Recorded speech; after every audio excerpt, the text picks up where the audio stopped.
All right, good morning. Welcome back to the Action News 5 Digital Desk. It has been a viral year for the sun.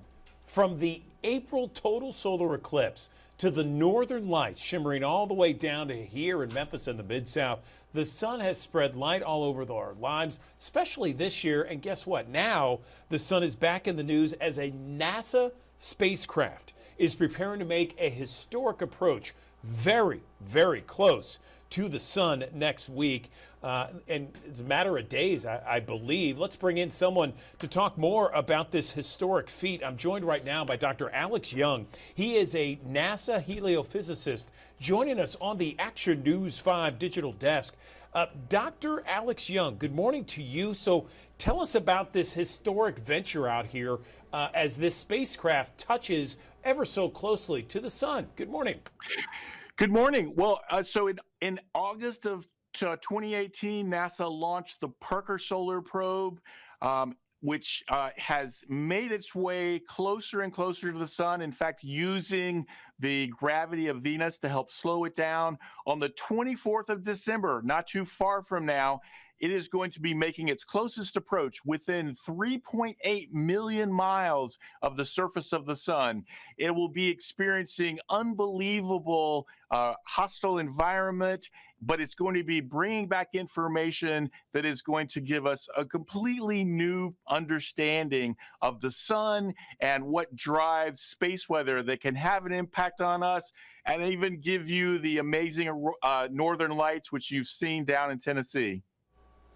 Yeah, Alex, let me push a little bit more on this this Parker Solar Probe. I'm interested a little bit about it. Was it launched to do this very thing, approaching very close to the sun? And what do we still don't know about the sun that this approach may help us learn?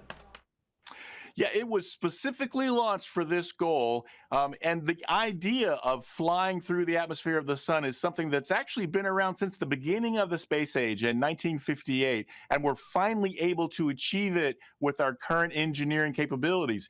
And what it's going to do is, and it continue to give us a new understanding of what drives the solar wind, which is what flows away from the sun, as well as some of the larger explosions like coronal mass ejections and solar flares. In particular, these coronal mass ejections are what gave us the aurora we saw in May.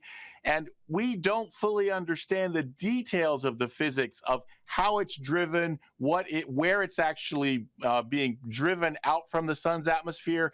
And Parker Solar Probe is giving us that up close and personal measurements for the first time so that we can truly understand and hopefully solve that puzzle. That really sounds fantastic. So let's talk a little bit about the cause of all this activity, because as I mentioned off the top, the sun has been in the news all year long. The total eclipse, we talked about the northern lights. I mean, why are we always talking about the sun this year? Is it just how the calendar lined up? What do you think? Well, there's a couple of things. One of the key parts of this, and the reason that we're talking about the sun so much, is we're actually close. We're actually in the period of maximum activity. The sun has an activity cycle of roughly 11 years, going from low activity solar minimum to high, back down to low. And during this peak period over the next couple of years, we see many more of these explosions, and they're much stronger. One of the reasons why we were able to have such strong storms that drove aurora so far south. And so this is a really opportune time.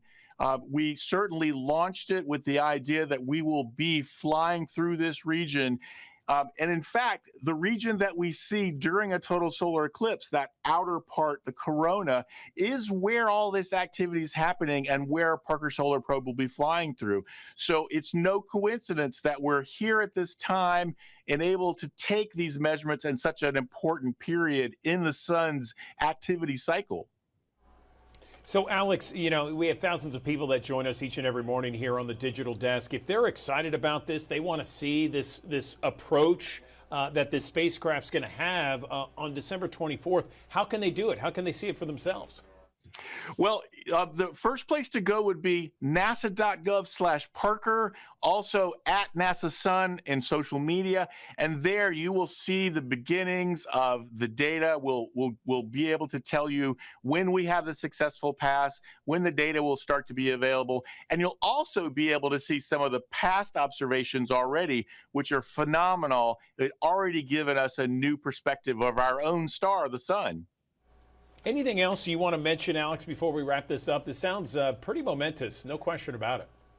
Well, for me personally, I can just say, having enjoyed science for so long, the idea that we as humanity are flying through the atmosphere of a star, of our own star, which is so important to us, just blows my mind, and I'm excited to be able to share that with everyone.